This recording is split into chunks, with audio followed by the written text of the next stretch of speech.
پادری جو ہیں، پریسٹ جو ہیں، وہ آئے تھے کہ ہم نعوذ باللہ مسلمانوں کے نبی کو لاجواب کر دیں گے.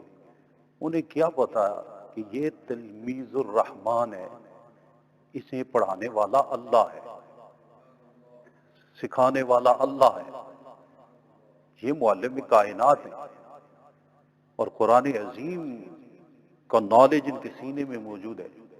اس لیے جیسے جیسے وہ اعتراض کرتے گئے، سوچتے گئے، قرآن مجید کی آیتیں نازل ہونا شروع ہو گئی.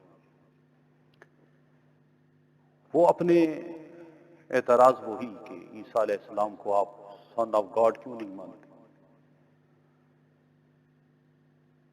عبداللہ کہتے ہیں. یہ جواب پھر دیا جا رہا ہے کہ اللہ جل جلالہ ہی عبادت کے لائق ہے. اس میں توحید کو بیان کیا جا رہا ہے، پہلے دعویٰ کیا جا رہا ہے. اس سے پہلے اس سورت کا آغاز ہے الف لام میم. یہ حروف مقطعات ہیں، یعنی انڈیویجول لیٹرز ہیں. یہ لکھے تو اکٹھے جاتے ہیں لیکن پڑھے الگ الگ جاتے ہیں. الف لام، بہت ساری صورتوں میں یہ ابتدا ان میں آتی ہے، ان کی میننگ. لیکن بعض لوگوں نے لکھا ہے کہ ان کا کوئی میننگ نہیں ہے، حالانکہ یہ بات عقل کے بھی خلاف ہے کہ لیٹر لکھا جائے اور اس میں کوئی لفظ ایسا لکھا جائے جس کی میننگ ہی کوئی نہ ہو. یہ تو بالکل ہی غلط ہے. اس لیے علماء ربانیین فرماتے ہیں سر بین اللہ و رسولہ، یہ اللہ رب العالمین اور اس کے رسول کریم کے درمیان راز ہے، میننگز ہیں. دیز میننگز جو ہیں، these meaning are secrets between Allah and his messenger. یہ راز. اچھا یہ وہاں تک ہی نہیں ہے. صاحب روح المعانی لکھتے ہیں کہ اللہ بھی جانتے ہیں، اللہ کو بھیج رہا ہے، اللہ کے کرم سے اس کے حبیب کریم بھی جانتے ہیں، اور اللہ اور اس کے رسول اپنے اللہ کسی خاص بندے ولی اللہ اور نبی پاک اپنے کسی خاص غلام پر اگر کرم فرمائے تو وہ بھی ان کی میننگ جانتے ہیں. لیکن یہ اللہ تعالیٰ کی عطا سے، یہ اللہ از خود کوئی نہیں جانتا، وہی جانتا ہے جسے خدا عطا کرے. سر بین اللہ و رسولہ، یہی عقیدہ رکھنا چاہیے کہ یہ نہیں ہے کہ ان کی کوئی میننگ نہیں ہے، میننگز ہیں، راز ہے اللہ اور اس کے رسول کے درمیان. اور پھر فرمایا، دعویٰ کیا گیا اللہ لا الہ الا ہو، اللہ وہ ہے، اس کے سوا کوئی معبود نہیں. یہ دعویٰ کیا کہ اللہ ہی معبود ہے، اللہ ہی اس لائق ہے کہ اس کی عبادت کی جائے، اس کی ورشپ کی جائے، اس کی پرستش کی جائے. آگے دلیل دی جا رہی ہے. دعویٰ تو یہ ہے نا اللہ نہیں کوئی معبود مگر وہ. اب دلیل کیا ہے؟ دعویٰ یہ ہے کہ اللہ there is none to be worshipped beside him. اب دلیل یہ ہے الحی القیوم، وہ زندہ ہے اور قائم رکھنے والا ہے. الحی زندہ ہے، ہمیشہ سے زندہ ہے. الحی he is the ever living, the sustainer of others، یعنی خود زندہ ہے، اس کو کسی نے زندہ رکھا ہوا نہیں. وہ اپنی صفتوں کے لحاظ سے بے مثال ہے. جو صفت اللہ کی ہے وہ محدود نہیں، اس کو کاؤنٹ نہیں کیا جا سکتا، اس کی لمٹ میں نہیں لا سکتا. جو صفت لمٹ میں آ جائے، حضور شیخ العالم سیدی رحمۃ اللہ علیہ ایک دفعہ اسی طرح صفات الہیہ پہ گفتگو فرما رہے تھے، اور فرماتے ہیں کہ جو صفت اللہ کی مخلوق کی سمجھ میں آ جائے، عقل میں آ جائے، وہ اس کی صفت رہتی ہی نہیں. کیا مطلب؟ کہ اس کی صفت کسی کے دماغ میں، کسی کے عقل میں، کسی کے علم میں، کسی کے فہم میں، کسی کے ادراک میں نہیں آتی. وہ جو صفت رکھتا ہے اسی کی ہے. جیسے اس کی ذات یونیک ہے، اسی طرح اس کی صفات بھی یونیک ہے. اس کی صفت لامحدود، اس کی صفت کسی نے دی نہیں ہے. اس کی اپنی ہے. اب وہ زندہ ہے، ہمیشہ سے زندہ ہے، ہمیشہ تک زندہ ہے. القیوم، وہ قائم ہے، وہ قائم رکھنے والا ہے، وہ قائم رکھنے والا ہے. اب یہ میں تو بھی زندہ ہے نا. زندگی تو ہماری حالت کے مطابق زندگی ہے نا. ہم زندگی اس کو کہتے ہیں کہ جو پیدائش سے شروع ہوتی ہے اور موت پہ جا کے وہ ختم ہو جاتی ہے. یہ ہماری زندگی ہے.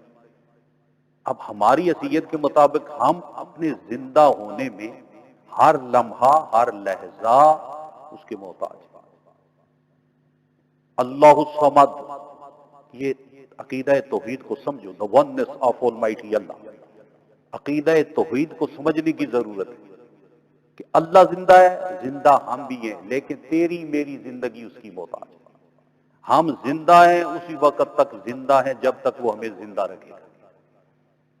ہم اپنی زندگی کے مالک نہیں. ہماری زندگی کا مالک وہ ہے.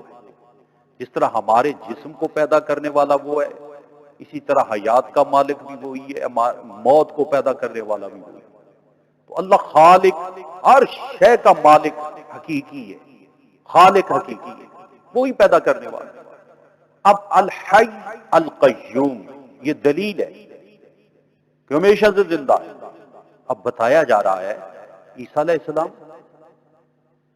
یا اس کے علاوہ کوئی بھی جو لوگ اللہ کے علاوہ کسی کی پرستش کرتے ہیں، ذرا یہ بتاؤ کہ جسے تم پوج رہے ہو یہ کب سے؟ کئی تو وہ ہیں جو اپنے ہاتھوں سے گڑتے ہیں، بناتے ہیں، سجاتے ہیں، پھر سامنے جا کے گر جاتے ہیں. کیا ہے؟ اسے تو تم خود بناتے ہیں. اللہ تو وہ ہے جو سارے جہان کو بنانے والا ہے، اور عبادت کے لائق بھی وہی ہے جس کو کسی نے نہ بنایا ہو اور وہ بنانے والا ہو. یہ جس کو تم خود بناتے. فرمایا عیسیٰ علیہ السلام ہے. قرآن کہتے اسی آیت میں فرمایا جا رہا ہے ان مثل عیسیٰ عند اللہ کمثل آدم. اللہ کے ہاں تو عیسیٰ علیہ السلام آدم علیہ السلام کی طرح ہے. فرمایا جا رہا ہے آدم علیہ السلام کو، عیسیٰ علیہ السلام کو تم اس لیے ابن اللہ کہتے ہو، سن آف گاڈ کہتے ہو کہ وہ بغیر باپ کے پیدا ہوئے. جی یہ دلیل بنائی جا رہی ہے. تو آدم علیہ السلام کے بارے میں کیا خیال ہے؟ ادھر تو ماں بھی نہیں ہے، وہ تو مٹی سے پیدا کر دیے. یہ تو سچا مالک اللہ جو ہے یہ اپنی قدرت کا مظاہرہ کر رہا ہے. ماں کہے کہ میرے بغیر اولاد نہیں ہو سکتی، فرمایا خاموش. عیسیٰ علیہ السلام کی طرف، آدم علیہ السلام کی طرف دیکھو. باپ اگر کہے کہ میرے بغیر یہ سلسلہ ولادت آگے نہیں چل سکتا، فرمایا چپ. آدم علیہ السلام کی طرف دیکھو. میں قادر مطلق ہوں، میں کسی کا پابند تھوڑا ہوں. اصول میرے بنائے ہوئے ہیں، توڑنے نہیں ہیں، لیکن میں نے قدرت دکھا رہا ہوں نا اپنی. میں قادر مطلق ہوں. میں نے کس طرح قدرت دکھائی؟ گارے سے میں نے، مٹی سے میں نے آدم علیہ السلام کا وجود اتنا سجایا، اتنا نکھارا، اتنی صلاحیتیں، اتنی قدرتیں، اتنا وقار اس کو دیا کہ وہ ہمیشہ میری تسبیح سجدے قیام کرنے والے فرشتوں سے کہا کہ اب اس کے سامنے آ کے تم اس کے رسپیکٹ میں سجدہ کرو. کیوں؟ اس میں بھی اپنی قدرت دکھا رہا ہوں، خصوصی جلوہ دکھا رہا ہوں، خصوصی اپنے اختیارات اس کے وجود سے دکھا رہا ہوں. یہ میری قدرت کا شاہکار ہے. اسی رب نے عیسیٰ علیہ السلام کو بغیر باپ کے پیدا کر کے اپنی قدرت دکھائی، اپنی نشانی بنائی ہے تاکہ ان کو دیکھو گے قدرت نظر آئی. تو عیسیٰ علیہ السلام پیدا ہوئے.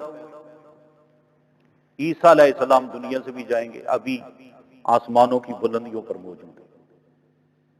یہ جو کیا گیا، جو پھانسی چڑھ گئی، ایک مکر جو دکھایا گیا اور اس پر عقیدہ بنا دیا گیا، نہیں، عیسیٰ علیہ السلام ہمارے اسلام اور قرآن کے مطابق آسمان پر موجود ہیں اور قرب قیامت میں وہ تشریف لائیں گے.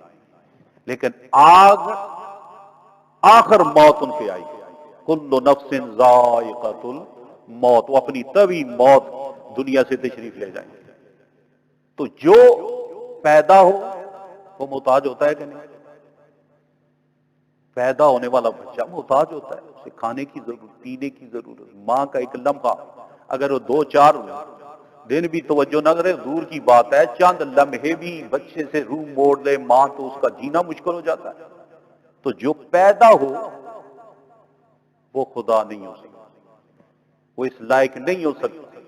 جو موت سے 2-4 ہو وہ معبود نہیں ہو سکتا، اور عبادت کے لائق وہی ہے جو الحی ہے القیوم ہے، اور وہ صرف اور صرف اللہ رب العالمین کی ذات ہے۔ اور وہ آئے جب ہر بات کا جواب نہ دے سکے نا، تو پھر وہ یہ 10 اپنا جو آئے تھے، یہ 10 ہجری میں آئے تھے، یہ جو قافلہ آیا تھا 10 ہجری میں، جب کوئی جواب نہ بنا پھر بھی نہ مانے، انکار کر گئے کہ ہم نہیں مانتے۔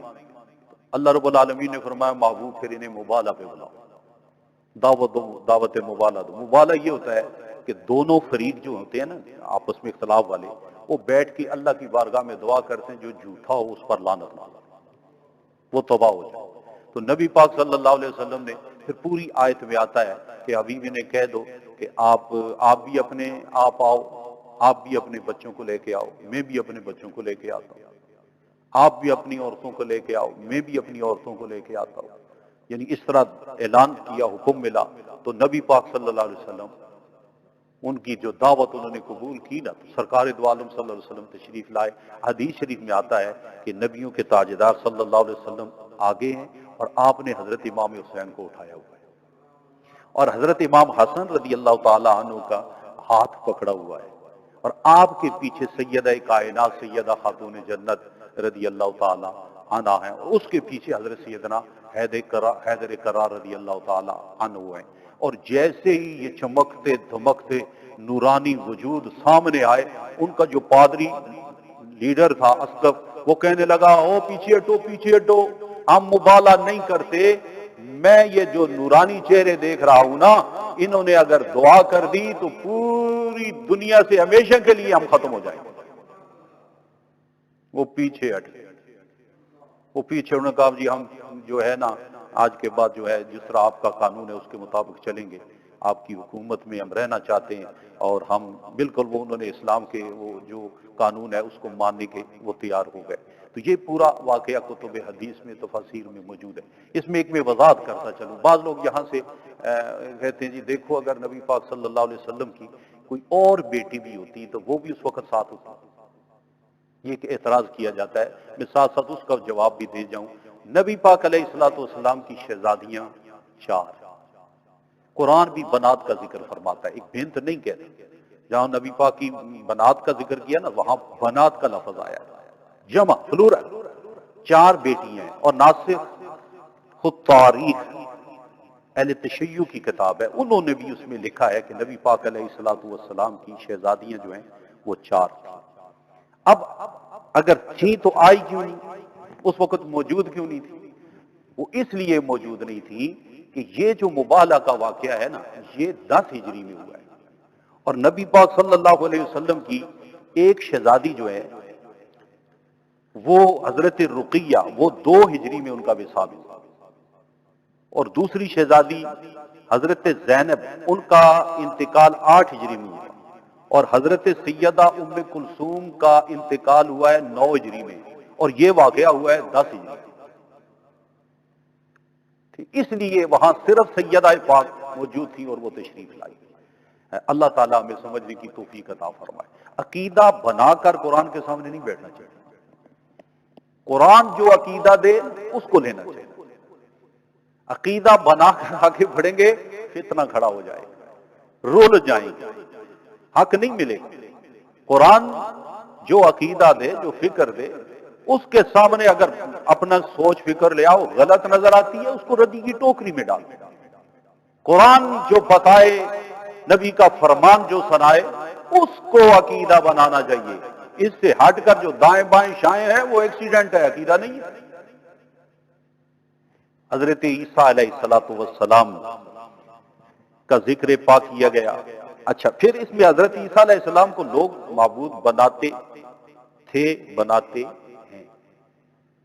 تثلیث یہ ہے نا، نعوذ باللہ، عیسیٰ علیہ السلام کو بیٹا، سن آف گاڈ، حضرت مریم کو نعوذ باللہ اللہ کی جورو وائف مانا جاتا ہے. تثلیث کا عقیدہ، تثلیث کی طرف بات کرتا ہوں میں، لیکن اللہ تعالیٰ نے اس عقیدے کا رد کیا قرآن پاک میں، خوب رد کیا اور دلائل دیے کہ اللہ کے علاوہ کوئی معبود نہیں ہے. معبود وہی ذات ہے جو الحی ہے، جو قیوم ہے، جو پالنے والا ہے، انڈیپینڈنٹ.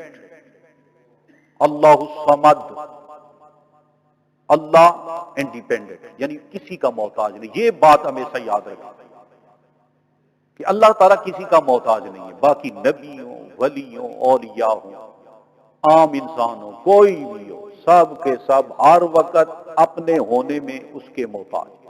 واجب اللہ واجب الوجود ہے. یہ ذرا علمی بات ہے. واجب الوجود اس کی میننگ یہ ہے جو اپنے ہونے میں کسی کا محتاج ہو، اور یہ ذات صرف اللہ ہی کی ہے. اور الحمدللہ یہ عقیدہ توحید اہل ایمان رکھتے ہیں. جو مسلمان ہے اس کا یہی عقیدہ ہے کہ اللہ کی ساری صفات بے مثل، اس کی ذات بے مثل، اس کی صفات کسی کے دائرہ قدرت میں نہیں آتی، وہ اس کو سمجھ نہیں سکتے. اور جیسی صفات اللہ کی ہیں ایسی صفت کسی بندے میں موجود نہیں ہے. حالانکہ اللہ اپنی شانیں صفتیں بندوں کو عطا کرتا ہے، لیکن وہ صفتیں اللہ کی صفت کی طرح نہیں ہے، کیونکہ اللہ کی صفت اپنی ہے اور بندے کسی کے پاس جو کمال شان ہے اس کو دیا ہوا. ٹھیک ہے نا. اب دیکھیں قرآن مجید میں عیسیٰ علیہ السلام کے ماننے والے لوگ ان کو نعوذ باللہ غلب کرتے ہوئے خدا کا بیٹا کہہ رہے ہیں، لیکن اللہ تعالیٰ نے عیسیٰ علیہ السلام کو جو شانیں عطا کی ہیں نا ان کو چھپایا نہیں ہے، یا نعوذ باللہ کوئی یہ ان کی توہین نہیں کی ہے. کیونکہ سب سے بڑا توحید کا علم بردار قرآن عظیم ہے. اب قرآن ہی پڑھے آگے آیت میں آپ دیکھیں اسی سورہ آل عمران میں اللہ تعالیٰ حضرت عیسیٰ علیہ السلام کی اس شان کا بھی ذکر کرتا ہے، بلکہ آپ کے میلاد کا واقعہ سارا بیان کرتا ہے. حضرت سیدہ مریم کی وہ ساری باتیں ذکر کرتا ہے.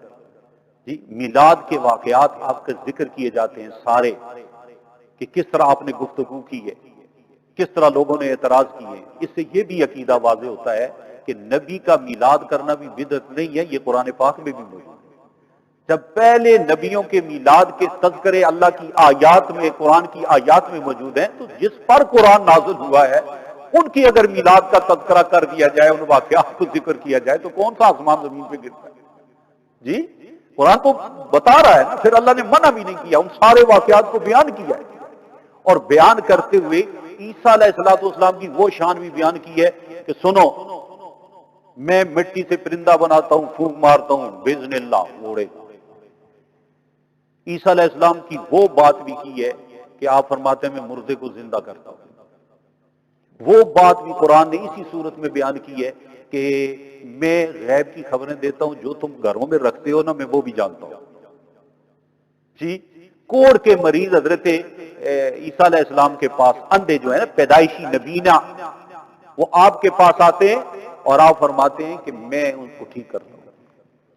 مردہ زندہ کر کے فرمایا آپ نے کیا اعلان کیا؟ احیی الموت باذن اللہ، میں زندہ کرتا ہوں اللہ کے اذن سے. باذن اللہ شاید فرمایا نا ساتھ، تاکہ کوئی مجھے خدا نہ سمجھ بیٹھے، میں جو کچھ بھی کر رہا ہوں سچے خدا جو میرا مالک ہے نا اس کے اذن سے کر رہا ہوں، اس کے دیے ہوئے اختیارات سے کر رہا ہوں. لیکن آپ اتنا سوچیں زندہ کون کرتا ہے؟ اللہ تعالیٰ. بیماری کون دور کرتا ہے؟ اللہ تعالیٰ. حقیقی طور پہ انسین نالج کون رکھتا ہے؟ لیکن عیسیٰ علیہ السلام فرماتے ہیں میں بتاتا ہوں، میں زندہ کرتا ہوں، میں ٹھیک کرتا ہوں. ہیں جی وہ مارتی بھی پھونک گئے، انفوک میں پھونک مارتا ہوں. اس سے پتہ چلا یہ پھونک مارنا بھی کوئی ظلم نہیں ہے. اللہ کا کلام پڑھو، کوئی اللہ والا پھونک مارے تو اس میں تاثیر ہوتی ہے، تاثیر ہوتی ہے. آج جادوگروں جنتروں منتروں والوں سے بچو. کفریات کلمے پڑھ کے جو پھونک جنتر منتر اور تعویذ گنڈا جو کرتے ہیں اس سے بچو، وہ تو کفر ہے، وہ تو شیطانیت ہے. لیکن اللہ کا کلام پڑھ کر پھونک مارو. قرآن بتاتا ہے اللہ کا نبی پھونک مارتا ہے تو مردے کو زندہ کر دیتا ہے. اور مزے کی بات ہے بے جان چڑیا اس کی مورت بنائی جاتی ہے، پھونکتے ہیں تو زندہ ہو کے اڑنے لگتی ہے. یہ قرآن بتا، یہ سٹوری نہیں ہے کہ کوئی انکار کر دے، میں قرآن سے بیان کرتا ہوں، یہ کوئی نہیں کہہ سکتا یہ ضعیف ہے، یہ تو قرآن ہے۔ پتہ چلا بتوں کے پاس کوئی طاقت نہیں، بت سوت ان کی کوئی طاقت نہیں، لیکن اللہ کے خاص بندے ہیں، اللہ ان کو طاقتیں عطا فرماتا ہے، اسی لیے ان کا معجزہ بنتا ہے۔ یہ معجزہ ہے۔ معجزہ کیا ہوتا ہے؟ بظاہر نبی نظر آتا ہے، حقیقت میں خدا کا جلوہ موجود ہے، اللہ کی قدرت ہوتی ہے جس کا مظاہرہ ہو رہا ہے۔ اب عیسیٰ علیہ السلام کہتے ہیں اوحی الموتیٰ، میں زندہ کروں گا۔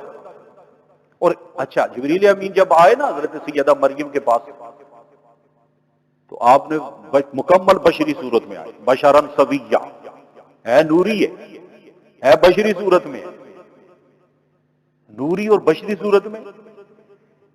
قرآن عقیدہ دے رہا ہے کہ جبریل نور ہو کر اگر بشری صورت میں آ سکتا ہے تو محمد نور ہو کے بھی بشری صورت میں آ سکتا ہے۔ ہاں بھیجنے والا اللہ ہے، نبی پاک کی بھی ایک صفت نور ہے، قرآن ذکر کرتا ہے، صفت بے مثل بشر بھی ہے۔ ہاں یہ یاد رکھیں، نبی بشر ہیں، ہر رسول نبی بشر ہے، لیکن ہم کہتے ہیں بے مثل بشر، اپنی طرح نہ سمجھ لیں۔ ہاں ان کی ہر ادا ہی نہ رہی، وہ خدا کا نمائندہ ہے، اس پر قرآن نازل ہوتا ہے، وہ بولے تو خدا بولتا، اس کی اطاعت اللہ کی اطاعت، اس کا حکم اللہ کا حکم، اس کی صورت میں خدائی جلووں کا نزول ہو رہا ہے۔ اس لیے اب عیسیٰ علیہ السلام کی والدہ کہتی ہیں جب آیا نا، وہ قرآن میں وہ بھی ذکر ہے، اور جبریل امین بشری صورت میں آ کے کہتا ہے فکر نہ کرنا لِأَهْبَلِكِ غُلَامًا زَكِيًّا، میں تجھے طیب طاہر بیٹا دینے کے لیے آیا۔ اللہ نے نہیں فرمایا ہو جبریل کرتا کیا ہے، بیٹا تو میں دیتا ہوں، تو کہتا ہوں میں دینے آیا ہوں۔ تو یہاں پر علماء فرماتے ہیں یہ سبب کی طرف نسبت ہے، سبب کی، یہ نسبت مجازی ہے کہ میں بیٹا دیتا ہوں، میں مردہ زندہ کرتا ہوں، میں کوڑ کے مریضوں کو شفا دیتا ہوں، یہ قرآن ہے نا۔ لیکن حضرت عیسیٰ فرماتے ہیں میں دیتا ہوں، لیکن یہ نسبت مجازی ہے۔ عقیدہ یہی ہے کہ حقیقت میں دینے والا کون ہے؟ اللہ ہے۔ تو اگر نسبت مجازی طور پہ رکھتے ہوئے اللہ کو ماننے والا بندہ کہ وحدہ لا شریک ہی دینے والا ہے، وہ اگر یہ کہہ دے مجھے یہ جو سب کچھ ملا ہے نا یہ تو نبی کی صدقے ملا ہے، مجھے نبی کی بارگاہ سے ملا، یا کوئی لوگوں دعا قبول ہو گیا مجھے تو یہ پیر نے دیا ہے جی، یہ نسبت مجازی ہے، اور یہ قرآن دکھا رہا ہے، سمجھا رہا ہے یہ شرک نہیں ہے جب بندہ اندر سے یہ عقیدہ رکھتا ہے لا الہ الا اللہ، یہ میرا رب ہی دے رہا ہے، بظاہر بہانہ بندہ بن رہا ہے، بظاہر نشانہ انسان بن رہا ہے، بظاہر سبب وسیلہ بن رہا ہے۔ وسیلے کی طرف سبب کی طرف نسبت کر کے بول دینا یہ شرک نہیں ہے۔ خدا را ان سادہ لوگ مسلمانوں پر قرآن کی آیتیں پڑھ کے غلط مفہوم دے کر ان کو شرک و کفر کے فتوے لگانے والوں سے گزارش کروں گا ایک مرتبہ سورہ آل عمران پھر پڑھو۔ ہاں بِإِذْنِ اللہ کے الفاظ حضرت عیسیٰ علیہ السلام بھی بتا رہے ہیں اللہ کے اذن سے، یہ معزون من اللہ ہے، اللہ نے ان کو عطا کی ہوئی ہے طاقت، اور یہ طاقت دینے والا کون ہے؟ اللہ تعالیٰ۔ جب یہ عقیدہ ہے تو پھر شرک نہیں ہوتا۔ وحدہ لا شریک کو مالک الملک حقیقی مانتے ہوئے، اب دیکھیں قرآن پاک چھپاتا نہیں ہے، ان کی شان بیان کرتا ہے۔ اللہ کے لوگ کیا کرتے ہیں؟ لوگ ان کو معبود بنائے بیٹھے ہیں، سن آف گاڈ کہہ رہے ہیں، لیکن قرآن مزاج دے رہا ہے کہ اب اگر کوئی بندہ جی توہین نبی پاک کی شانیں کو انکار کیا جا رہا ہے، جی توہین خطرے میں پڑ رہی ہے، اور یا کو جو شانیں مل رہی ہیں جی ان کا ذکر نہ کرو کیونکہ توحید خطرے میں پڑ رہی ہے۔ قرآن تو بتا رہا ہے جن کی لوگ معبود بنا رہے ہیں، قرآن ان کی بھی شان بیان کرتا ہے، وہ اللہ کے بندوں کی شان بیان کرنے سے اللہ کی توحید کو کوئی خطرہ نہیں ہے، بلکہ توحید کا عقیدہ اور نکھر کے سامنے آتا ہے کہ وہ اللہ کتنا کریم ہے، کتنا رحیم ہے، اور کتنا رحمان ہے، کتنا وہاب ہے، عطا کرنے والا وہاں اتنا کریم ذات ہے کہ جو اس کے قریب ہوتے ہیں، اس کے محبوب بنتے ہیں، ان کو اتنا اختیار دے دیتا ہے، اتنی شان دے دیتا ہے کہ وہ مردوں کو بھی زندہ کرتے ہیں۔ اسی صورت میں حضرت عیسیٰ علیہ السلام کی والدہ ماجدہ حضرت مریم، وہ سارا واقعہ آپ پڑھیں نا کہ عیسیٰ علیہ السلام کی والدہ ماجدہ مسجد کے محراب میں صرف اشارہ کروں گا، جہاں حضرت زکریا علیہ السلام ان کی نگرانی کر رہے ہیں، ایک دن وہ تشریف لائے تو دیکھا بند کمرے میں ان کے پاس فروٹس موجود ہیں، اور فروٹس بھی بے موسمی، بے موسم فروٹ ان کے پاس موجود ہے۔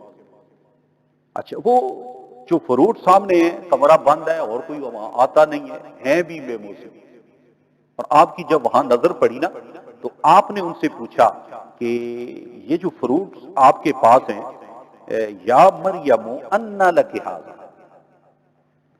اے Maryam from who is the coming to you, یہ کہاں سے آ گئے؟ اور کوئی آتا بھی نہیں، دروازے بھی بند ہیں۔ تو حضرت سیدہ مریم اس کا جواب دیتے ہیں، قالت هو من عند اللہ، یہ ان سیزڈ جو ہے، ان سیزڈ جو فروٹس ہیں، یہ جو اٹ از فرام اللہ، یہ اللہ کی طرف سے آئے۔ اچھا، اس سے پتہ چلا کہ یہ جو چیز ہے یہ مرکل، یہ کرامت ہے۔ حضرت مریم جو ہیں یہ ولی ہے، اللہ کی نیک بندی، تو پتہ چلا کہ جو بزرگوں کی کرامت ہے، جو میرکلز آف سینٹس ہیں، یہ قرآن سے ثابت ہے۔ اس کا انکار کرنا قرآن کا خلاف ہے۔ اب یہ بنی اسرائیل کی ولیہ کی کرامت ہے، تو نبی پاک کی امت کے ولی تو جس طرح نبی پاک افضل ہے نا، اس سے سرکار کی امت کے اولیاء بھی پہلی امتوں کے ولیوں سے افضل ہے۔ یہ اس ولی کی کرامت اللہ قرآن، ولیہ کی کرامت اللہ قرآن میں بیان کرتا ہے۔ اور مزے کی بات یہ ہے، عیسیٰ علیہ السلام نے جب دیکھا، آپ کو پتہ ہے ان کی عمر کافی ہو چکی تھی اور اولاد نہیں تھی، آپ چاہتے تھے کہ میری یہ نبوت والی وراثت والا کوئی ہو، آپ فوراً سمجھ گئے کہ یہ خدا کی محبوب بندی ہے، تو آپ نے وہاں ہی کھڑے ہو کے دعا مانگی، ہنالک دعا زکریا ربہ، وہاں ہی ایٹ دیٹ، اسی موقع پر، اسی جگہ پر عیسیٰ علیہ السلام نے دعا مانگی، اور دعا کیا مانگی، یا اللہ میں بوڑھا ہو چکا ہوں، مجھے بیٹا عطا کر۔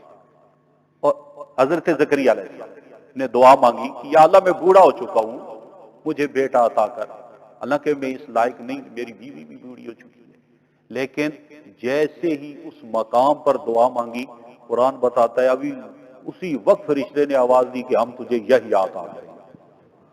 ہنالک دعا، وہاں ہی یہ پتہ چلتا ہے کہ جہاں کوئی اللہ کا محبوب بندہ ہو، اس مقام پر وہ مکان بھی برکت والا ہوتا ہے، وہ جگہ بھی برکت والی ہوتی ہے، اور نبی کی یہ سنت بتا رہی ہے وہاں دعا کرو گے تو اللہ دعا قبول کر لیتا ہے۔ یہ اولیاء کاملین کے پاس جا کر جو دعائیں مانگی جاتی ہیں، یا مقدس آستانوں پہ دعائیں مانگی جاتی ہیں، یا جہاں کوئی اللہ کا محبوب بندہ لیٹا ہوا ہو وہاں دعا مانگی جاتی ہے، اسی لیے مانگی جاتی ہے کہ وہ اللہ کا محبوب، اللہ کے محبوب کا مسکن ہے۔ لوگ دوڑے ہوئے جا رہے ہیں غار حرا کی طرف، غار سور کی طرف، مقدس مقامات کی طرف، وہ اس لیے دوڑتے ہیں کہ مقام ابراہیم پر دعا قبول ہوتی ہے، تو جہاں نبیوں کے سردار کے قدم لگے ہیں وہاں کیوں نہیں دعا قبول ہوگی؟ یہ عقیدہ قرآن دے رہا ہے، یہ عقیدہ ہمیں قرآن دے رہا ہے، قرآن ہمیں سمجھا رہا ہے۔ اور اب چونکہ وقت بالکل ہمارا جو محدود وقت ہے، توحید کی بیان میں اللہ رب العالمین بہت ساری اپنی قدرت دکھاتے ہوئے فرماتا ہے، هو الذی یصورکم فی الارحام کیف یشاء، it is he who shapes you in the wombs of your mother as he please۔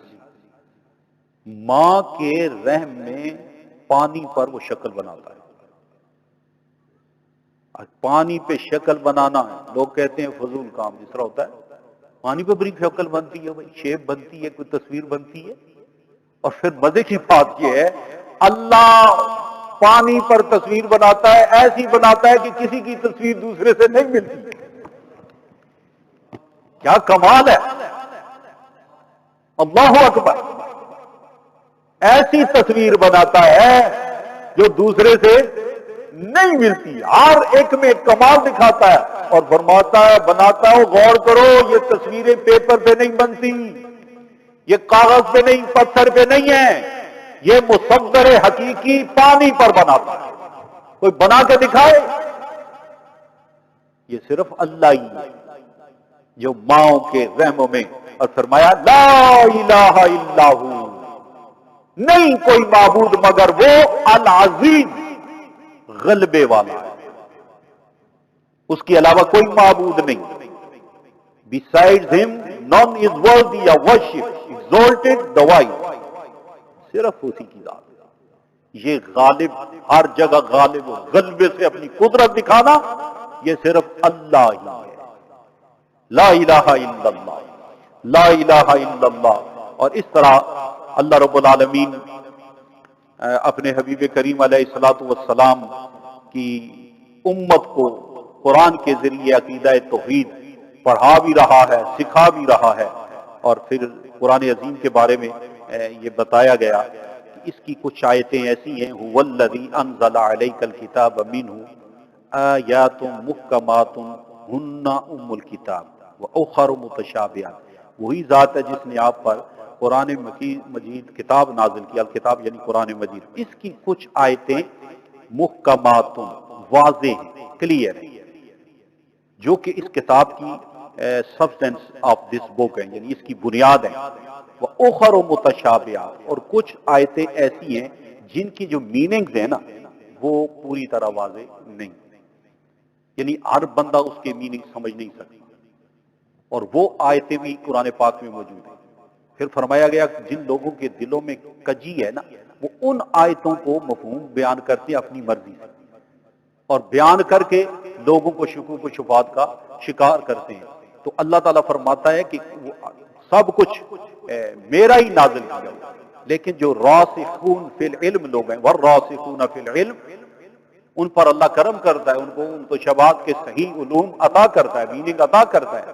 لیکن وہ ساتھ یہ بھی کہتے ہیں یقولون آمنا بہ، آیت محکمات ہوں یا متشابہات، سب پر ایمان لانا ضروری ہے. کل من عند ربنا، وہ کہتے ہیں یہ سب ہمارے رب کی طرف سے ہے، رب کے پاس سے آیا ہے. لیکن اس سے اولو الالباب جو لوگ ہیں، عقل مند جو لوگ ہیں، وہ اس کو انڈرسٹینڈ کرتے ہیں، وہ اس طرف آتے ہیں، ان کو ہدایت ملتی ہے. تو یہ متشابہات جو ہیں نا، ان آیتوں کے غلط تعویلات کی جاتی ہے، جس طرح سورہ آل عمران کا غلط تعویل کرنے کی کوشش کی جاتی ہے.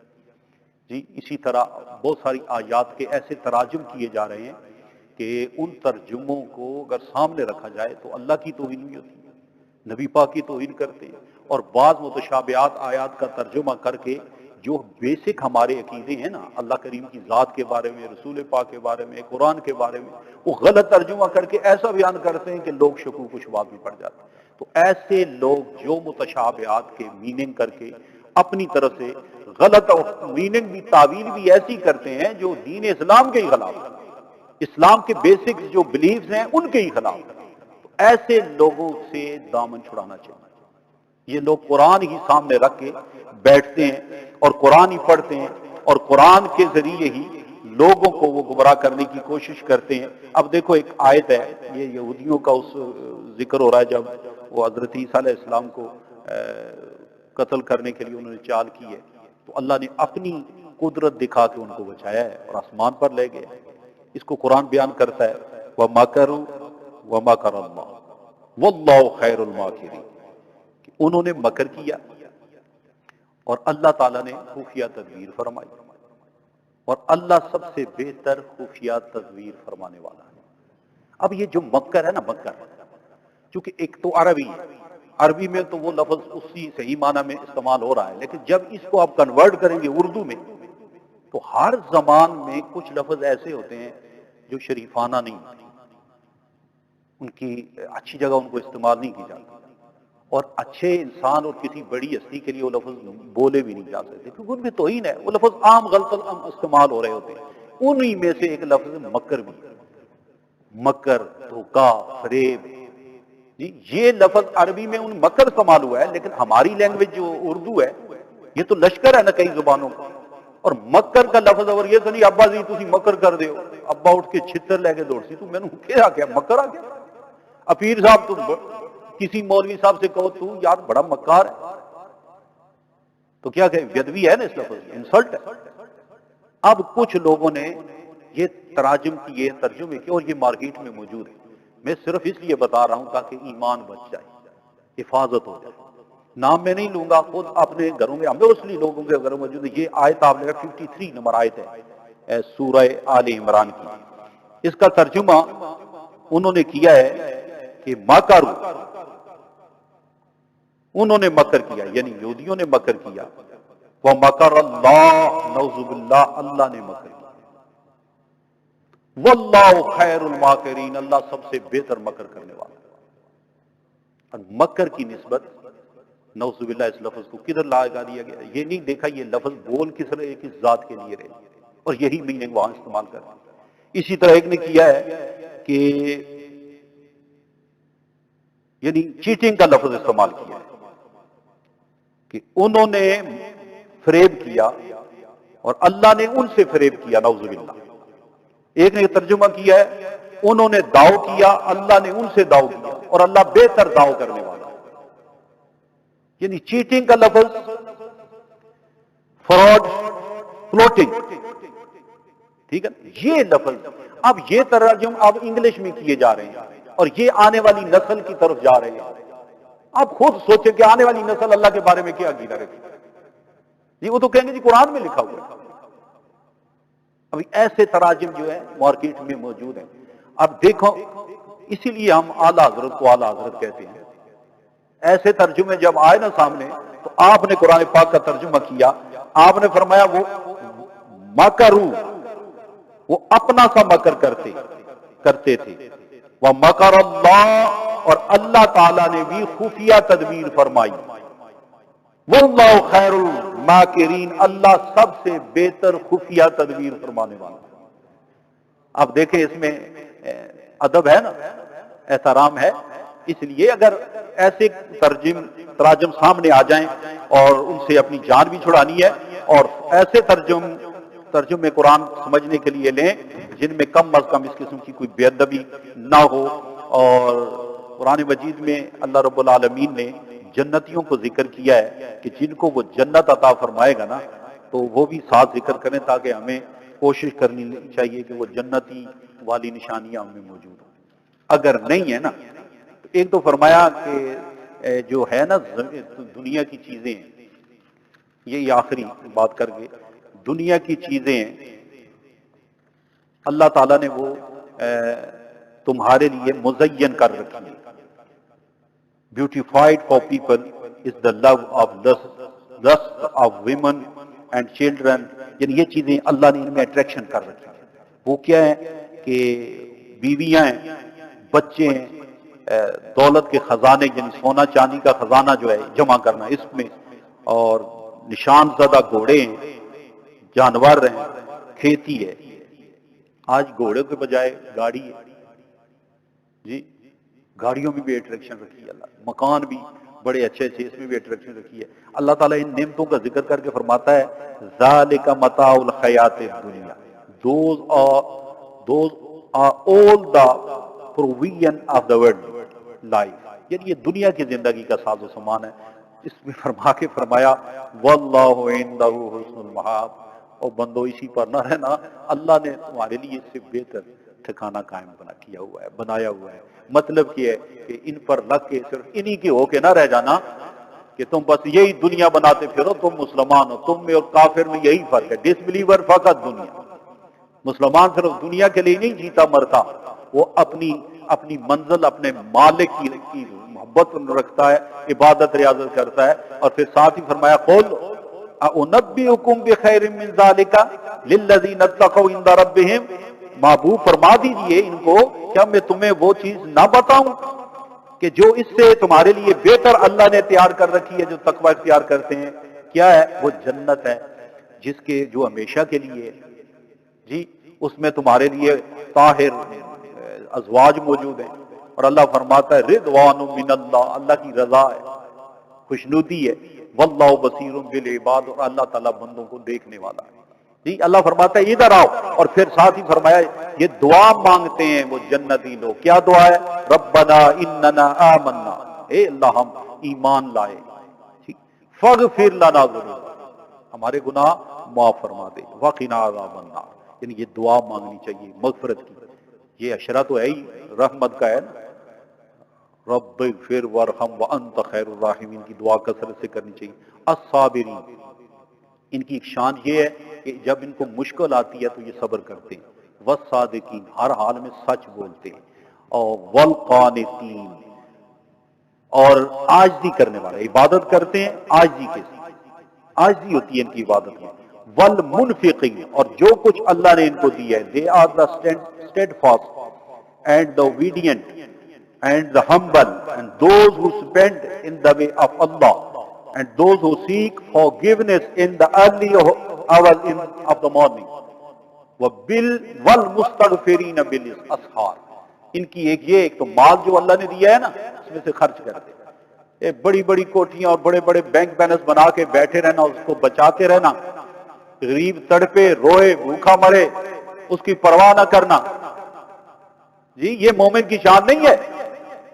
یہ 10 60 مکان تمہیں اللہ نصیب کرے، رہو کماؤ، لیکن اگر اس وقت تم اپنے اس مال کو رب کی خدا بارگاہ میں خرچ نہیں کرو گے نا تو پھر یہی مال تمہارے لیے وبال بن جائے.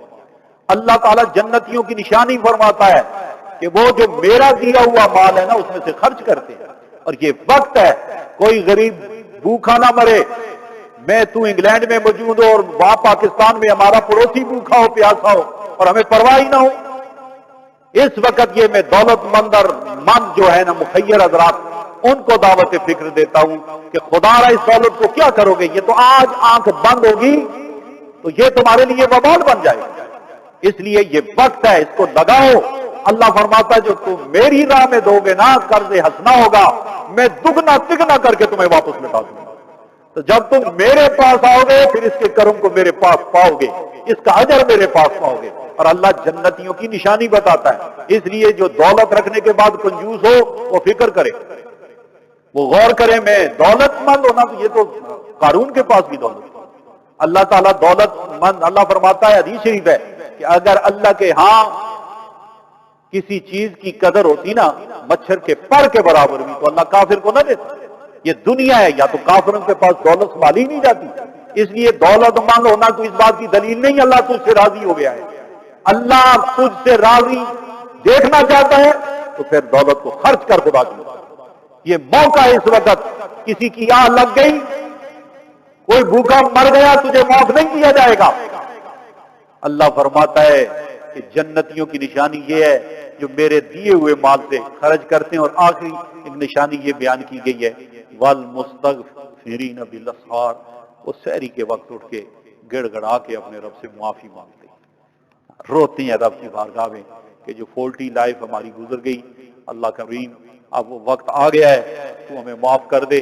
اس سے پہلے کہ ہماری روح تیری بارگاہ میں حاضر ہو جائے اس سے پہلے تو ہماری معافی کا اعلان کر دے. تو فرمایا وہ معافی مل جائے گی. آج کل تو رمضان شریف ہے نا، آج تو جیسے سورج غروب ہوتا ہے نا آسمان دنیا سے آوازیں آ کر مالک کی رحمتیں آوازیں دیتی ہیں، لیکن عام دنوں میں صرف سحری کے وقت پچھلے ٹائم آ کے آواز، اور اس وقت گڑ گڑا کے رونا، تنہائی میں آہ بکا کرنا، اپنے گناہوں پر ندامت کا اظہار کر کے آنسو بہانا. ابھی آنسو آنکھ سے ٹپک کے رخسار پہ گرتا ہے، گرتا حضور شیخ العالم فرمایا کرتے کہ گرتا تو وہ رخسار پہ ہے، دھوتا دل کو ہے. کیا درویش نے کیا پتے کی بات کی ہے. فرمایا تم رو تو صحیح نہ رب کی بارگاہ میں، آنسو بہاؤ، آنسو گرے گا تمہاری رخسار پر، دھوتا جائے گا تمہارے دل صاف ستھرا ہو جائے گا. اللہ کریم اپنے حبیب کریم علیہ الصلوۃ والسلام کے طفیل گزرے ہوئے لمحات قبول فرما. اللہ کریم پچھلی درس میں وَلَا تَتَّبِعُوا خُطُوَاتِ الشیطان کا لفظ کوشش بھی کی ہے، پھر میں مجھ سے صحیح ادا نہیں ہوا، غلطی ہو گئی، اللہ وہ بھی معاف فرما. اللہ رب العالمین جو بیان کرنے میں کمی کوتاہی رہتی ہے وہ بھی معاف فرما. اللہ کریم اس درس کو اسی طرح قبول فرما جس طرح تو اپنے خاص نیک بندوں کے درس قبول فرماتا ہے. سننے والوں کو بھی اجر عطا فرما اور ہم سب کو اللہ اس پہ عمل کرنے کی توفیق عطا فرما. ان کی رحمتوں کی خیرات ہمیں عطا فرما. تو عطا فرما رہا ہے، کرما والے لوگ تیری بارگاہ سے وہ خیرات لینے میں مصروف ہیں. اللہ ہمیں بھی نصیب فرما. ظاہری باطنی طہارت عطا فرما، پریشانیاں دکھ تکلیف دور فرما، ہماری ضرورتیں اپنی بارگاہ سے پوری فرما، جو صدقہ و خیرات کر کے غربا کی، درسگاہوں کی، دینی پروجیکٹس کی خدمت کرتے ہیں، اللہ ان کو اجر عطا فرما، جو سستی کرتے ہیں، غفلت کرتے ہیں، بخل کرتے ہیں، اللہ ان کے بخل کو دور فرما۔ رب العالمین پوری نسل انسانیت پہ رحم و کرم فرما، اللہ اس وبا بلا سے ہمیں رعائی عطا فرما، بیماریوں سے نجات عطا فرما، الہ العالمین لمبی بیماریوں سے نجات عطا فرما، چھوٹی بڑی گناہ جتنے ہو چکے ہیں وہ معاف فرما، ہماری بخشش فرما، ہمارے والدین کی بخشش فرما، ہمارے مشائخ کی اللہ درجات کی بلندیوں کے سلسلے انہیں نصیب فرما۔ یا رب بالمصطفیٰ بلغ مقاصدنا واغفر لنا ما مضى یا واسع الکرم برحمتک یا ارحم الراحمین یا اکرم الاکرمین۔